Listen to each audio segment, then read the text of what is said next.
Sahana vavatu, Sahanau bhunaktu, Sahaviryam karavavahai, Tejasvinavadhitamastu ma vidvishavahai. Om Shanti Shanti Shanti. What was the purpose of explaining Maya's Vikshepa and Avarana Shakti? Covers our existential questions, right? It answers those questions that are going to be there and that have always been there, and without which we can't have a break. You always want to find out. See, every philosophy, right, has a model of the world. So how is other philosophies different from the Vedic model of the world? For the Vedas, we call, this is a apaurushaya jnanam. Apaurushaya jnanam means it is not knowledge that is conceived through a personal speculation. See, we have a lot of philosophers in this world, and they have made models like Plato and Aristotle, and they've attempted through since a long time to explain how did all of this come. But the thing is, if you look at that model and you say, well, how is this making a difference in my life, right? Is it like something that I just hold in my head but is it like really having this transformation in my day-to-day life? So the difference with Vedanta is it not only connects this creation process to you, because we're saying this creation is not apart from you. It's not like there's a creation there and you're one little thing. The whole thing is just one, manifesting as two, right? One manifesting as two. And when we say that Vedas is apaurushaya jnanam, jnana means knowledge, and apaurushaya means it is that knowledge which goes beyond human inference. That means even if you apply inference or logic, you still can't figure out how did the universe come, because nobody was there to write down how the Big Bang came and what was there before the universe. No one was there. So this means the only place where you can find this knowledge is it has to be by Ishvara itself.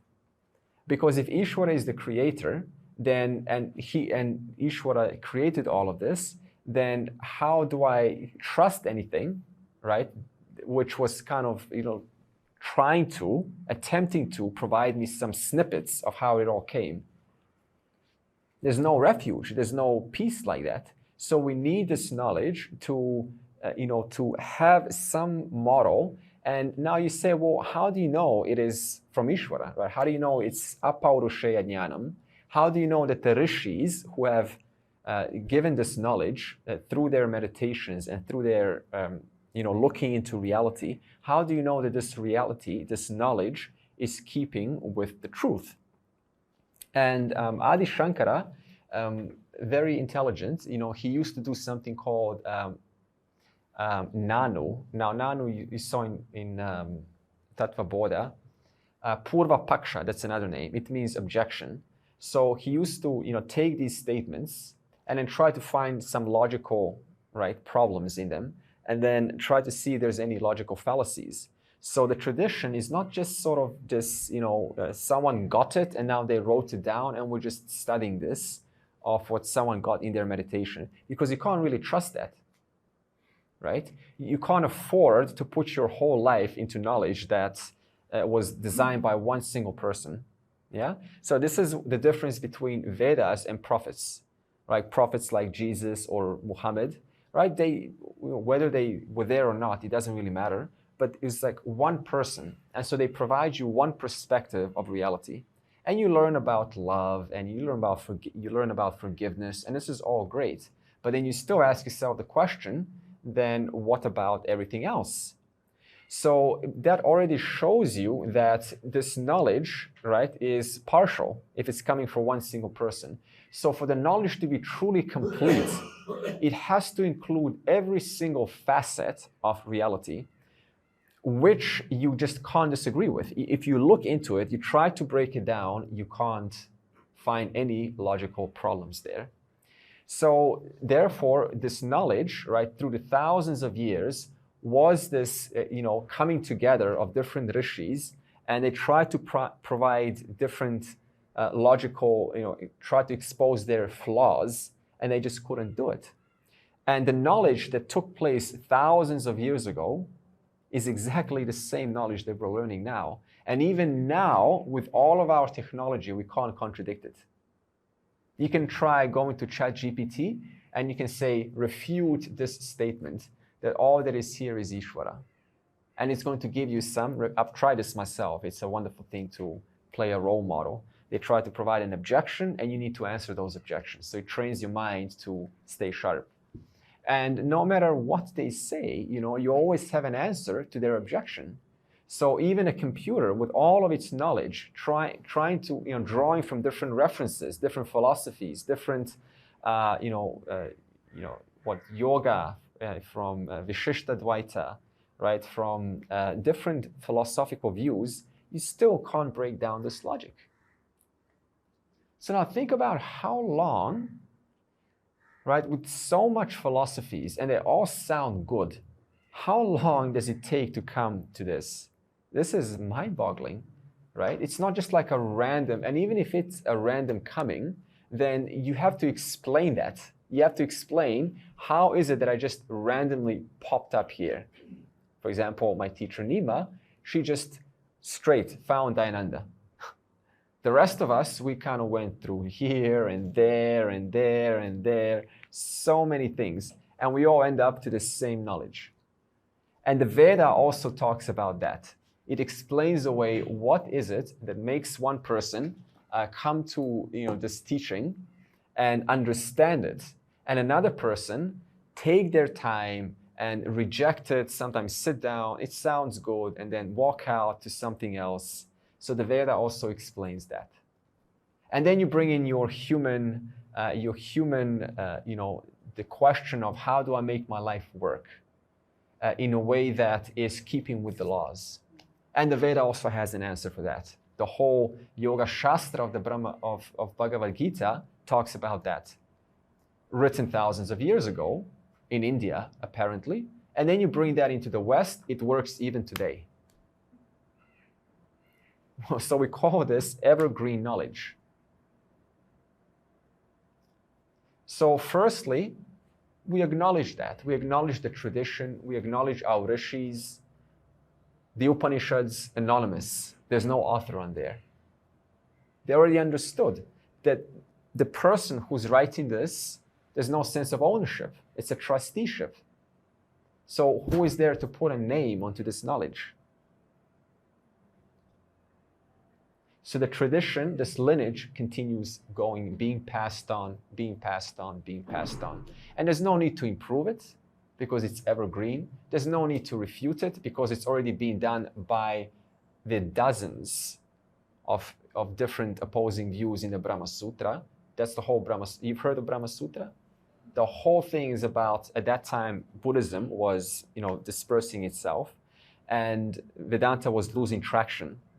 So it had to find, right, these logical, it had to refute all of these opinions that were being, brought into Vedanta. And the whole Brahma Sutra analyzes this text. And then we had acharyas who, through their efforts, they say, well, this is too long. The Gita is too long, the Upanishad is too long, the Brahma Sutra is too long. Let's create Drg Drsya Viveka. Right? Let's create something very short with 46 verses. And then let's move on to the next verse and let's see what it says. Verse 14. Srishtihi nama brahma rupe sat chit ananda vastuni abdhau pene adivat sarva nama rupa prasarana. So it's talking about srishti. Srishti is creation. And the question is, what's the purpose of, again, I'm asking the same question, of discussing creation? And the answer is, it brings out what is missed. It's there, but it's missed out. So as long as it remains missed out, then you live in a world that you don't know how it works. And therefore, there's this resistance with the world. So we need to bring out some things that may be causing our doubts, our skepticisms. And the verse starts out by saying, whenever you see a form, any kind of form, your hands, your body, your thoughts, okay, your emotions, your memories, these are all forms. In other words, Drsya. Okay, anything that is seen by me are forms. Anything that is experienced by me are forms. Anything that is inferred or thought about or remembered by me is forms. So whenever you see a form, that's exactly where you see Maya Shakti. Because Maya Shakti is all knowledge, all power, in potential, always bringing, right, the next thing to come up. It's, for example, right now, your cell is manifest. Right now, your white blood cell is manifest in this moment. But what about how it's going to look like in the next 1 second from now? Where is that potential? That potential we call Maya. But while it's manifesting, we call that Ishvara. So whenever you see a form, you're not only seeing, because you can't kind of separate potential for the next thing to come and it coming right now, because it's constantly happening like that. So it's not like first it comes and then it takes a break and then the new potential comes and then that also takes a, it's constantly one and the same. So the form comes, wherever I see a form, that's exactly where I see this Maya Shakti, this projecting power. And when this projecting power manifests, we then call that Ishvara. And what does Ishvara do? It organizes whatever is projected, constantly organizes it, puts it together in permutations and combinations, puts these particles together, arranges them in such a manner that when they combine with something else, they produce a brand new form, a brand new function. Okay, this is science that I'm talking about. You take atoms, you combine 6 H and O, right? Carbon, hydrogen, and oxygen, 6 carbon, 10 hydrogen, 5 oxygen, you have lignin, right? But if I look into those carbons, if I look into those atoms, I can't find them. So I can't find the final building block in this universe. Think about this. You can't find the final building block under a microscope. That's why they're looking for the, what's it called, the God particle, right? So they want to see a form. But what we're saying is wherever you see a form, that's exactly where intelligence is.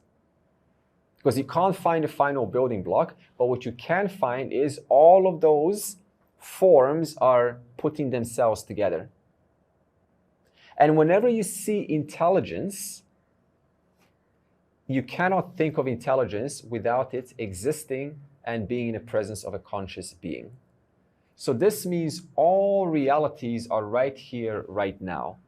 How do you demonstrate this? Very simple. Before a thought comes, that means it's in potential. Awareness is there. Does it mean just because the thought is in potential that it doesn't exist? No, it just means it's in potential. So that's called Maya. So you don't know what's going to happen, but something is going to happen. When it does happen, it's manifest. That is Ishvara. So before the thought comes, I am. When the thought comes, I still am. After the thought goes, I continue to be. I still am. So look at this. Ishvara, Maya is there. Ishvara is there. And Sat, this existence is always there. throughout. So it's not like Maya is one thing, you know, once upon a time before the universe came, there was Maya, and now there's Ishvara, and then again, when the universe resolves, again, it will be all Maya. The whole thing is right here, right now. There is potential for forms to come. The forms are coming right now. And throughout, there is existence and awareness, because you're aware all the time. Take, for example, your brain cell. Wherever there is a brain cell, that's where the knowledge power is, making that brain cell what it is. Wherever there's knowledge and power, making that brain cell what it is, that's exactly where existence and awareness is. Okay? So in other words, even if you look at your form, like your body or your hands, it's still nothing but existence. It's nothing but the final reality. So if you think about this, then what's the point of trying to look for a reality at some time in the future? Because that means these three realities are not here right now.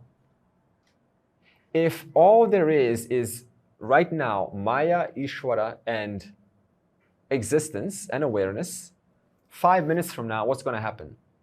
Maya, Ishvara, and awareness.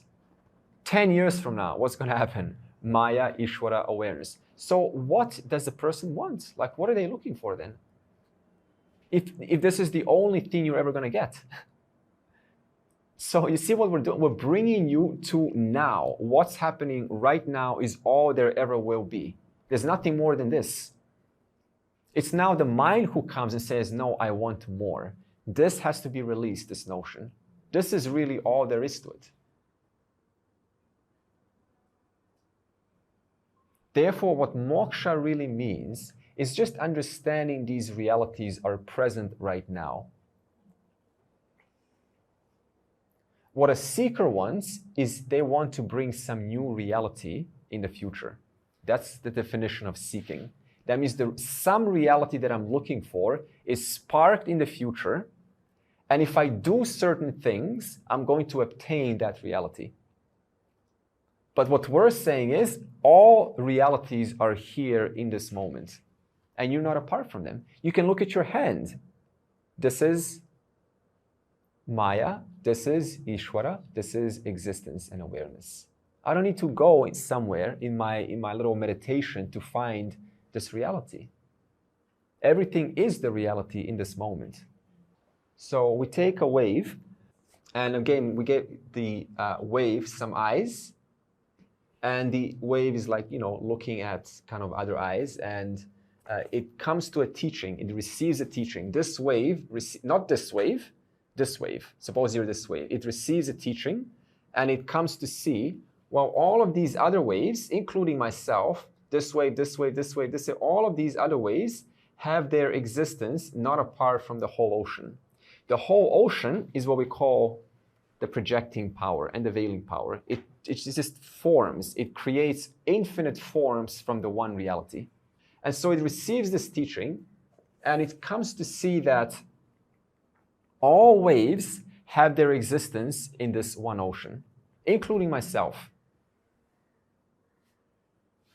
And all waves are nothing but the same content, the same water right now, the same consciousness, the same reality, the same content.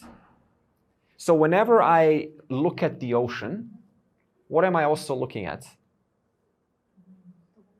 I'm looking at the wave. And whenever I look at the wave, I'm also looking at? Let me put it this way. Whenever I, suppose this wave says I, right? Whenever I see the ocean, that means I see whatever I see, right? The forms. What is the reality of that ocean that I'm also seeing? Right. The same content which made that statement, right? The water. So you can't can the wave ever objectify itself? Can the wave ever say, I am the water? Right? Because its words are water, its thinking is water, its worries are already water. Why? Because it exists, right? Worry exists, thinking exists, concern exists, right? The whole thing exists. So the only thing that the wave can really do is it can look at the ocean, appreciate the ocean, and then understand cognitively the reality of this ocean, of these forms, is nothing but the water. It's a cognitive understanding. And I want to keep on stressing this. If we don't bring this up, then it becomes something to look for an experience. An experience implies that the reality is not here right now. When the wave touches the ocean, what is it simultaneously touching? The water. Will the wave ever not touch the water? Does the wave have to jump over there to touch the water? Does the wave have to close its eyes to find the water? Does the wave have to sort of, go to the Indian Ocean, jump into the Indian Ocean through, a transportation and find the water over there? Can the wave ever get away from the water? When the wave is looking for the water, what is it doing? When the wave says, I don't have the water, I don't have the reality, I want to find the reality, what is the wave doing? It's looking outside. It's outside. Desire. Yeah, it's actually getting away from the water. You see? The more the wave wants to find the water, the more it's getting away from the water. The more the wave starts to think about the water, the more it's getting away from the water. Because it can only think because of the water. It can only imagine because of the water. It can only desire because of the water. The water is giving it existence to think, to worry, to desire, to doubt, to ask.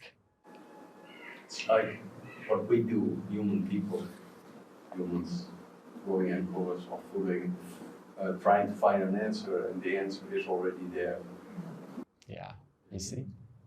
Yeah, this is it. It's like, the glasses. That's why we say this is a praptasya prapti journey. That means the only thing that's preventing me from understanding I already have the glasses is my not knowing it. So someone has to point out that, hey, the glasses you already have. So the more I go outside, the farther I get away from glasses. So what Advaita wants to show you is that it's owning up, just owning up that everything you will ever find is already right here, right now. It's just a cognitive owning up. What is the opposite of owning up? Let's ask this. What is the opposite of owning up? You know what the word owning up means? No. How do I explain owning up in another language?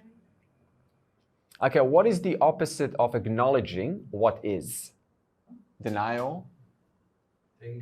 Thinking. Yeah, perfect answer there. Thinking. Whatever, now you can put whatever you want inside thinking.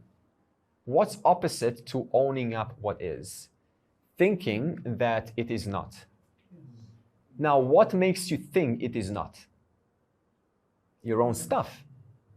Then how do you come from thinking, right, what is not, into thinking what is? By removing the notion that I have to think what is. Detox your mind. You understand? I have to think what is? No. I have to drop the notion that I have to think what is. I have to see. If the wave wants to kind of, think, let me think what is. It's getting away from what is. So when we say owning up, simply understanding this is it. What is it? The fact that the form is here. Wherever there's a form, that's exactly where the intelligence is, making that form what it is, function in the way that it's functioning, being that form in the way that it's being, and wherever there's intelligence, that's exactly where the final reality is. So you can't get away from reality. You can't get away from reality because this is reality. There will never be a time in the future when reality is different than now. The only thing that's going to be different are forms. Thoughts are going to be different. Concerns are going to be different. The weather is going to be different. But still, there are going to be forms. Whenever there's a form, That's exactly where intelligence is. Where there's intelligence, that's exactly where it enjoys its final reality, the truth. It's just like the wave understands that, yes, look, I am a wave. This is acknowledging I am a wave.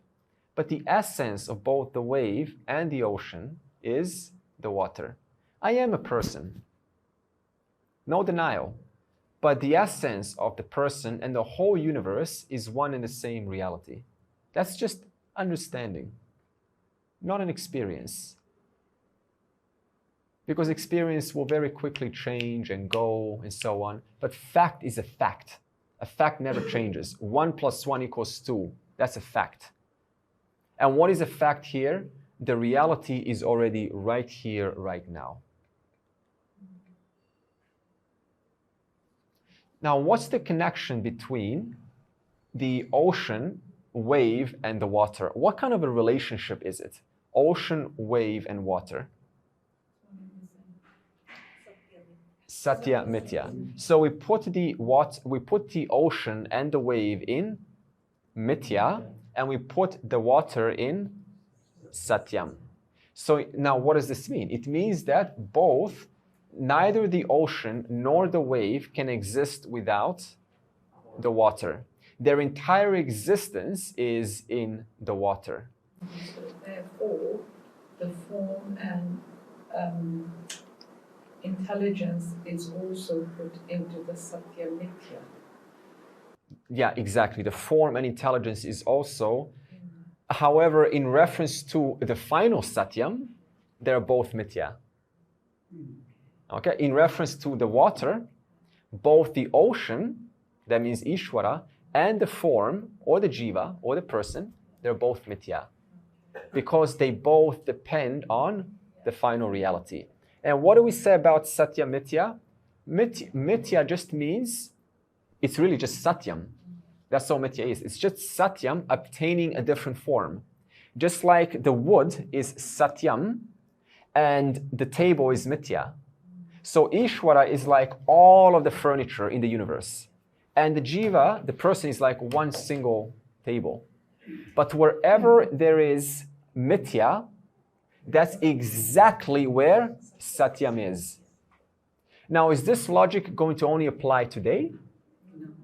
It's going to apply tomorrow. It's going to apply for eons.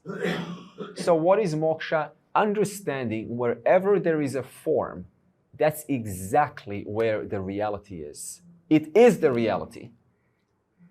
So there's no need to deny and say, I'm not the mind, I'm not the body, I'm not my thoughts, I'm not my concerns. This is utterly useless.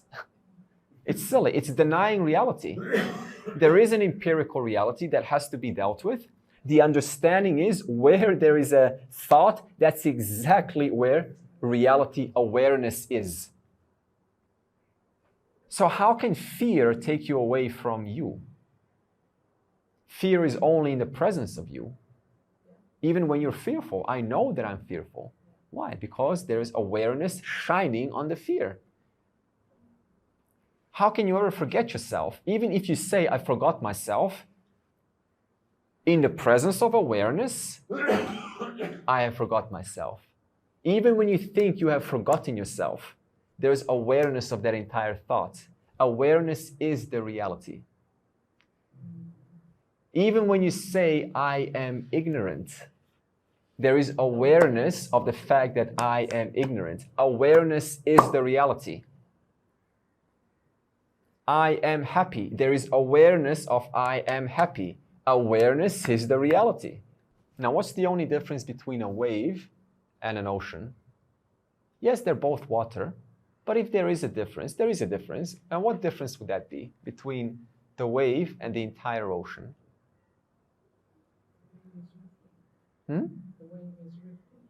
Yeah, and it's small. Therefore, it's small. It's limited, right? It will die. But when it dies, it goes in the ocean. The ocean doesn't die. The wave dies. Okay? The wave has limited knowledge. The wave has limited powers. The wave has limited strength, limited information. The ocean has limitless, because in the ocean all waves obtain. That's why we say Ishvara is all-knowing. Because Ishvara enjoys your knowledge, enjoys my knowledge, enjoys Buddha's knowledge, enjoys everyone's knowledge. But I only enjoy my knowledge. You only enjoy your knowledge. So there is a difference at the level of knowledge and power. Therefore, I can't say I am Ishvara if what I really mean is I am all knowledge, all power. As a person, I'm not all knowledge, all power. But when I say I am Ishvara, where is that unity? When the wave says I am the ocean, what is this I referring to when it says I am the ocean? The very water which the ocean also is. This is where we keep our perspective. To say I am Ishvara is fine. But what you really mean is not all knowledge, all power, because we don't even know how to fly a helicopter, but Ishvara does through the helicopter instructor. But what we can know is that my truth, as a small being who's trying to live a life to the best of my ability and your ability, the truth of my being and the truth of the being of Ishvara is one and the same. That's where our unity lies. That's where your connection to Ishvara is. Not at the level of knowledge and power, at the level of the content because of which I am, because of which Ishvara is. The only difference is Ishvara knows it. Ishvara knows its nature. But the jiva doesn't. The jiva has to go to Ishvara's knowledge to know the reality. So Ishvara has no ignorance.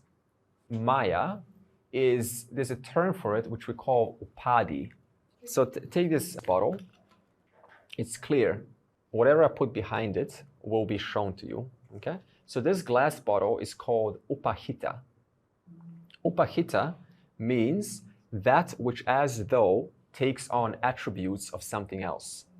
But it doesn't actually take on the attributes. Right now, it as though took on the attributes of red, right? But has it really become red intrinsically? No, because if I go like this, it's still clear, right? Therefore, this is Upahita. Upadhi is that which as though lends its attributes to something else. Not actually, but as though. So therefore, when I go like this, right? Now the redness has as though lent its attributes of redness onto this Upahita. So it seems like this thing, Upahita, has now taken on redness, right? And now it seems like it's taken on greenness, right? But the fact that you can change one color onto the next, right, onto the next, it means that Upahita is free of the Upadhi, okay? So when it says that Maya is Upadhi, then consciousness is Upahita. So what does this mean? It seems like Maya as though keeps on lending attributes onto awareness. What kind of attributes? Your thoughts. Your thoughts are Upadhi. So every single time a thought comes, it seems like it's as though lend its attributes onto my awareness. That's why you're always aware of some thought. You notice this? You're always aware of some thought. Why? Because wherever there's awareness, that's right behind it is Maya. And Maya is always lending its attributes to awareness. Such as thoughts, such as this person, such as, whatever, right? Bird, sun, earth, constantly lending attributes to awareness. So knowing this, are you ever going to enjoy pure awareness while Maya is here? No. Therefore, what's the point of looking for pure awareness in some special place? What's the point of looking for consciousness in some special place in the future? Where when Maya is operating, generating this world, there's always a mixture of consciousness and form. And can you separate consciousness and form? No. But you can cognitively. Understanding, yes, there is awareness and there is form, the Upadhi. The fact that nothing sticks, right? You can have one change after another and you never have the previous attribute stuck onto the Upahita, means that by definition, what does that mean? The Upahita, awareness, is without any attributes. Can we say all the attributes are of awareness? They are incidental to awareness. What incidental means is they borrowing awareness. They're borrowing awareness to manifest themselves. You cannot say that attributes are of awareness, because if there was one attribute to awareness, then you would be aware of that attribute all the time. Even right now, I would ask you, what attribute are you aware of? And you say, well, I'm aware of thinking, like doubt, for example, doubt. But then 5 minutes from now, your doubt is gone. Okay? Your doubt is gone. So this means awareness doesn't have the attribute of doubt. If it did have the attribute of doubt, your doubt would never leave. Mm-hmm. When we say awareness or consciousness is Sat, Chit and Anand, are these not attributes of consciousness? To understand the reality or to understand anything, we need words. For example, if I say to you, hey, I want to explain to you something that is round. Hey, look at something that's round. And you're like, oh, round. No. It's also shiny, very shiny. And then immediately you exclude the clock because the clock is not shiny. And then you say, round and shiny, okay, bulb. And I say, no. Round, shiny, huge. Sun. Now, some people need more words than that, right? You need to say round, shiny, sky. Aeroplane, right? Oh my God. Round, shiny, sky. What else can we say, right? Hot. Sun. So like this, the reality is just, it has no names. Reality has no names. But to point the person to the reality, you have to give 3 minimum words. And this is what the rishis have figured out. You say existence. That's not enough. Because then you say, oh, okay, existence. This exists. That's not enough. And then you say one more word, awareness. Immediately you exclude a lot of things. Where does the focus go now? Onto that one who is enjoying awareness. And then what kind of existence awareness is this? It is without a second. It is ananda. There's no 2 existences or awarenesses. There's only one existence awareness. Therefore, they are not attributes. They're just pointing out the reality using words. Now, why is there not 2 existences awarenesses? We did the logic of this. Do you remember? Suppose I say there's 2 awarenesses. How would you argue that? 2 means there's difference. There's difference. And difference means attribute. And when there's an attribute, I ask you, what is your awareness like? Like, how is your awareness different from mine? And you're going to mention something that is nothing but an attribute, right? It comes in time. Tomorrow, it's not going to be there. Okay? So attributes are always Upadhi. Upadhi is always Maya. Maya produces attributes in this world. Color, right? Life, wind, fire. These are all manifestations of reality because of Maya Upadhi. That's just how it is. Just like when you go to dream, okay? You have a mind, and the nature of your mind is to do what? Project the world. Can you stop that? Do you want to stop that? It's going to be a big fight. That's just how it is. Not only do we have that power to project a world of differences, but so does consciousness, the reality. Does that apply to the animal kingdom as well? We have the intelligence, they don't have that to speak it. Yeah, true, true. So the animals, they're given rudimentary intellect. So as good as survival, procreation, finding a warm house, but to bring the attention onto oneself, or a cow can die because there's no grass, and all it has to do is just chew meat. It actually is probably capable of digesting meat, but it can't chew meat because it doesn't have that advanced intellect to select. Right? The free will is not there for the cow. Right? That means an animal cannot choose to eat, to become a vegetarian, right? Or herbivore or carnivore. It can't choose that. So in the aspect of evolution, the animals are also sentient beings, and they have to go through this journey to evolve to the status of a human being. And human being is the last in terms. Good question. The human being is the last, is the only thing you need to understand the Vedas. In 1 million years from now, our form will be very different. You only need a being that's capable of opening up a book and self-reflecting regarding its nature. Whether that human being, whether you want to call it a human being or an alien, it doesn't really matter. But it needs to understand the words and have the capacity to self-reflect. So in that sense, you don't have something more advanced, because when we speak about creation, creation has a process, and it always creates 5 perception organs and 5 action organs. So there's no being in this universe who's got 10 perception organs.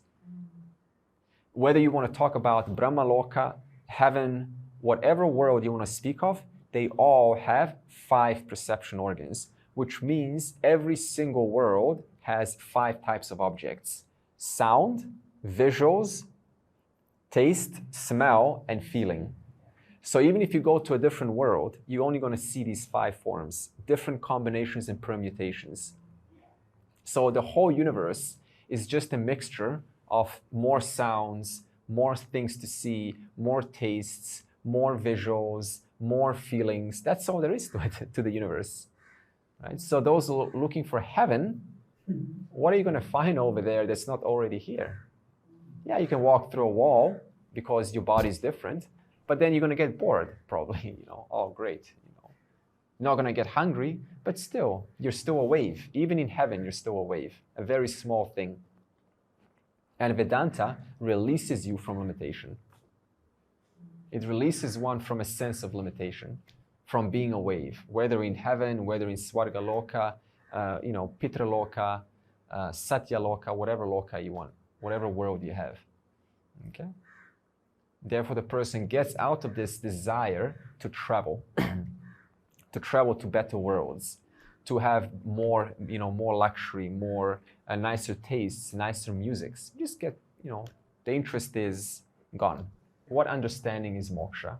It's understanding that you, as a person, and Ishvara are both incidental.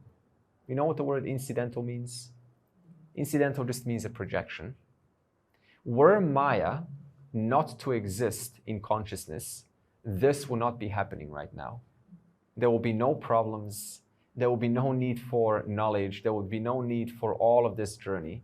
But it just happens to be so that consciousness has Maya. And because it has Maya, we have to go through this. You just have to go through this. But luckily, there is relief. There is an end to it.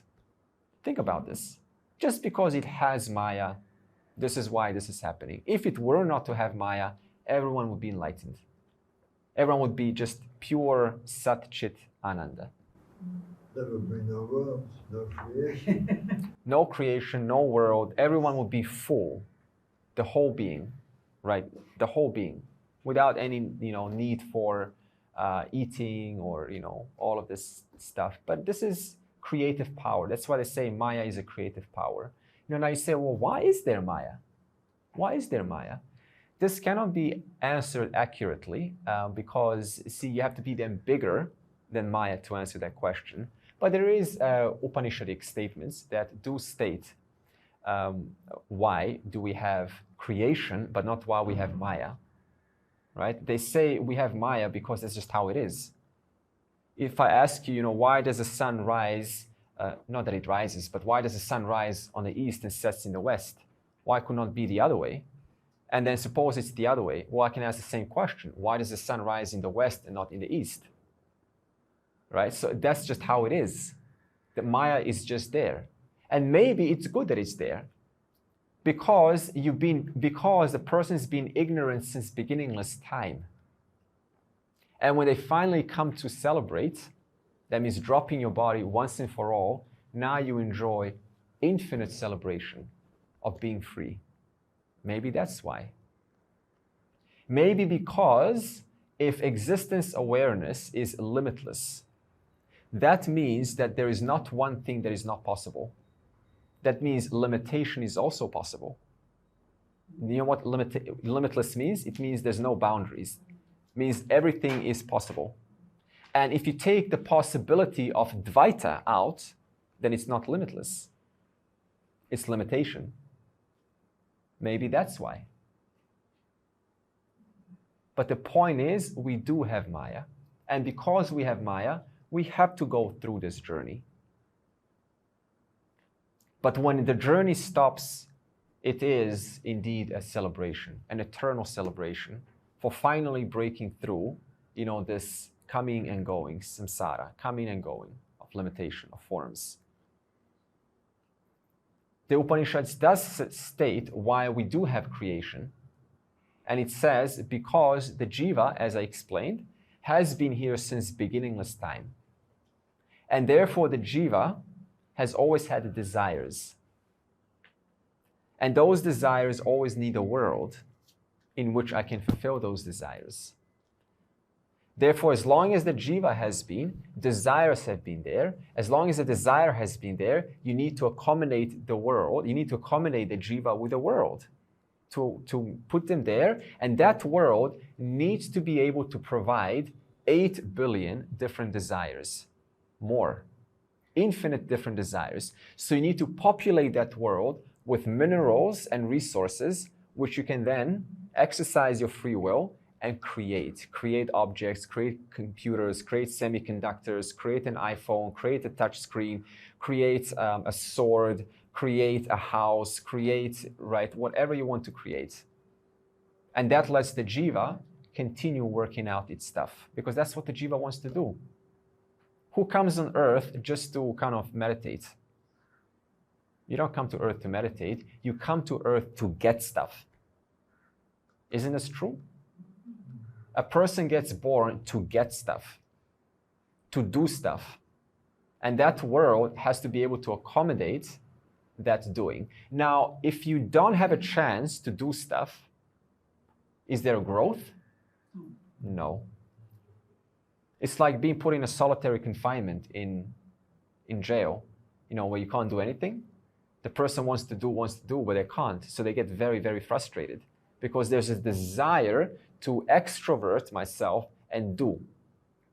And therefore the world has to be there to accommodate that desire. Endless desires. There are yet to come many more desires that are going to become by jivas who are to be born 30,000 years from now. It's going to be a very different world. But the point is, a jiva will still be seeking something for fulfillment. And it's not going to provide any fulfillment because it is very limited in its satisfaction. Every object is very limited. Therefore, it can only give you a limited result. In that jiva's journey, that it's playing out its desires, karma plays a big part. And that karma that's been played out by that jiva along its journey can disrupt, so it's going up and down according to the punya papas. Yeah, it's like a stock market. There's no this. We often think it's like this. It's not like this, it's like this. So even if you learn a lot, it doesn't guarantee that the next life the person will have a smooth journey. Because they can easily go to school, they can hang around with some kids, and the kids get them some, whatever, drugs, and they kind of get hooked on that, and their path goes to a totally different journey. A Mahavakya in Vedanta, Maha means great and Vakya means statement. So a better name for it is a statement that is like, it's an equation. A statement is an equation. Now, if you think about what an equation is, two things on each side, right? And so one, whatever this is, equals whatever this is, right? So if I say to you, if I give you an equation like 3 plus 2 equals 6 minus 1, and you say, and suppose you look at it at face value, 3 plus 2 equals 6 minus 1. And you say, well, there's no connection. There's 3 and 6, 1 and 2, plus and minus. There's no connection between them. So then how do you bring that to a resolution? You have to apply a certain resolution, right? You have to solve on one side and you have to solve on the other side. And so if you solve 3 plus 2 on one side, you have 5, and you have 6 minus 1 on the other side, you have 5. So initially it looks different, but upon solving, it's the same. So an equation, just like with E equals mc squared, right? You say, well, how is energy matter? And how is matter energy? Well, easy. Energy can convert into matter. For example, heat energy converts into chemical energy. That's called photosynthesis, right? Or energy, or matter converts into energy. You eat food, that's matter, and it converts into energy of prana. Okay? So it's very simple. So the formula is meant to show you that even though matter, something that's hard, looks very different from energy, something that's more pervasive, upon solving, you actually arrive and you see how it is possible. So a Mahavakya is the same. It shows you that initially on one side, when it says, you are that, you are Ishvara, how can I be Ishvara? This is blasphemy, right? This is blasphemy. You don't call me Ishvara. Well, of course, if you look at it from a standpoint of you, the wave, and Ishvara, the whole ocean, there's no match. So initially, yes, there is a difference, but upon solving the difference, I have to look at what's called the lakshyartha. Lakshyartha is the implied meaning. If I look at it through vachyartha, that is the direct meaning. So the direct meaning is you means what? Body, mind, right? And if I say Ishvara, direct meaning, vachyartha, the whole thing. How can a limited thing be the whole thing? That's not an equation. That's nonsense. But there is people out there who are saying these things. I know everything. So obviously you have to apply a different kind of technique. That's called lakshyartha, implied meaning. Implied meaning of you is sat and chit. Literal meaning is very different from implied meaning. In fact, 99% of the scriptures is just implied meaning. This is why so many conflicts come in this tradition, say, how can you say this thing? It's contradicting that statement. You don't know what you're talking about. And so they just attack. Why? Because they're looking at it from direct meaning, right? The vachyartha. So the teacher needs to come in and show you there is an implied meaning behind every statement. And the implied means just a deeper meaning. You have to be thought. It has to be well thought through to come to the implied meaning. Therefore, you can at the same time appreciate the differences, but through and through those differences, you see there is a unity. And that unity is Sat and Chit. Suppose you are Ishvara. It's a projection. It's also a macrocosmic projection of Maya. What difference would that make?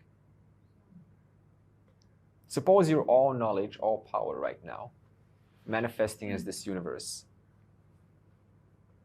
If both Ishvara and Jiva are both projections of Maya, then what difference does it make whether you're a small projection or the entire projection? It's still a projection. I don't want a projection. I don't want to manifest as all objects. I want the whole from which even Ishvara arises. Look at this. In this world, we want to be somebody. I want to become slightly better. But through understanding, I understand I don't even want to be Ishvara.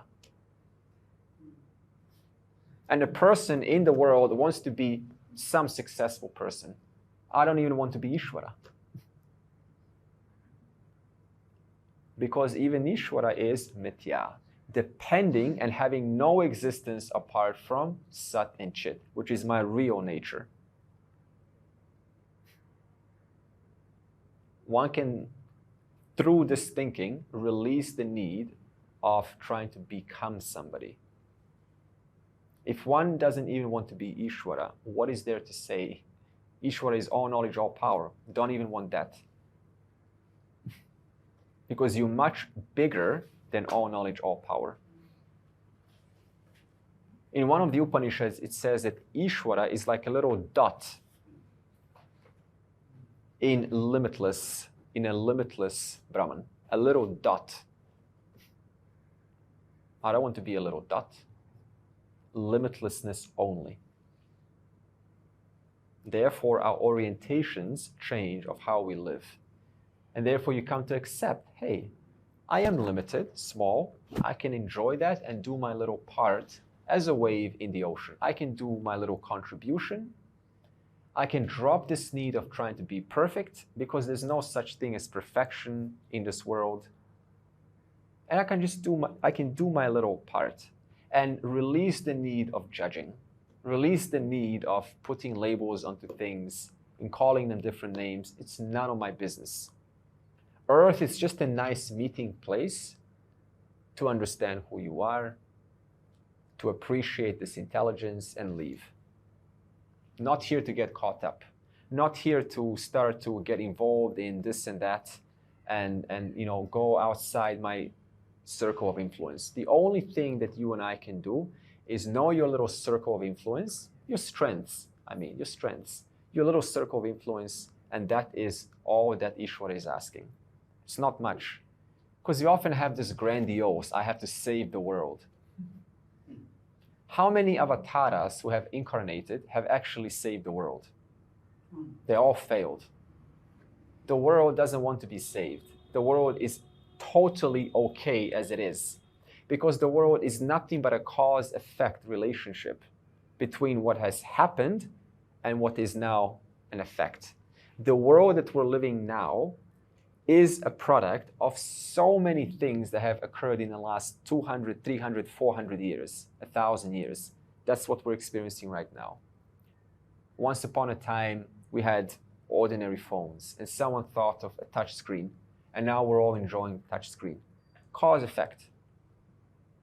So doing my little part, my little circle of influence to the best of my abilities, that's all Ishvara is.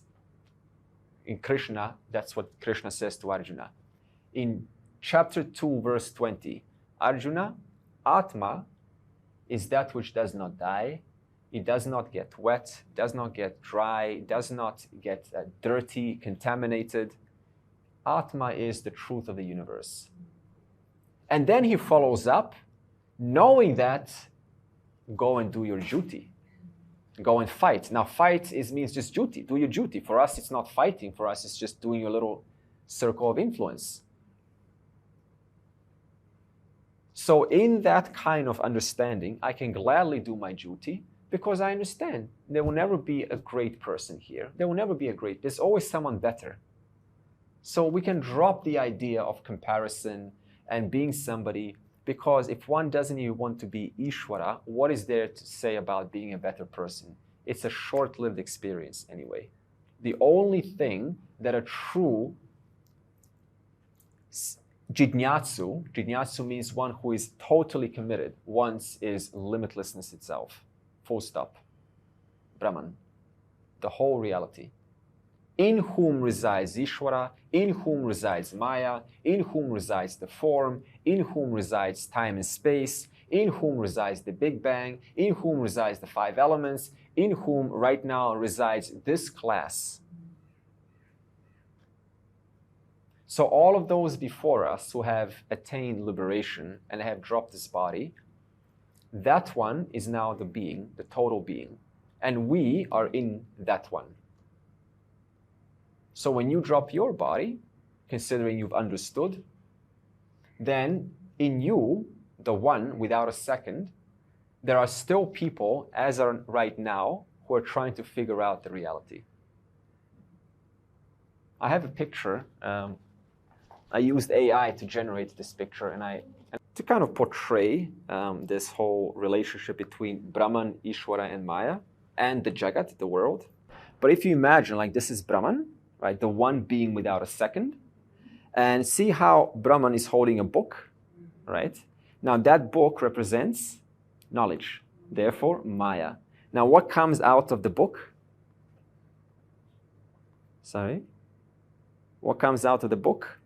The Jagat, the whole world. And what's inside the Jagat? The universe, right? Time, space, and objects. And who's inside the Jagat? A wise person. And who's listening to the wise person? Those who want to understand what the wise person understands. And what does the wise person understand? That my truth is the same truth as Brahman's truth. And the rest who are listening are trying to understand what the wise person has already understood. Ishvara is the book. Finally, verse 14, Sarva Nama Rupa Prasarana, and everything else is just different names. Now, why do we have so many names? You have to differentiate one from the other, otherwise you can't function. So just like I said with water, water has many names. Iceberg, frost, rain, pond, river, snow. All of this is just referring to the same water. So they're just expressions of one reality, but the reality is always one and the same, taking on different form because of Maya Upadhi.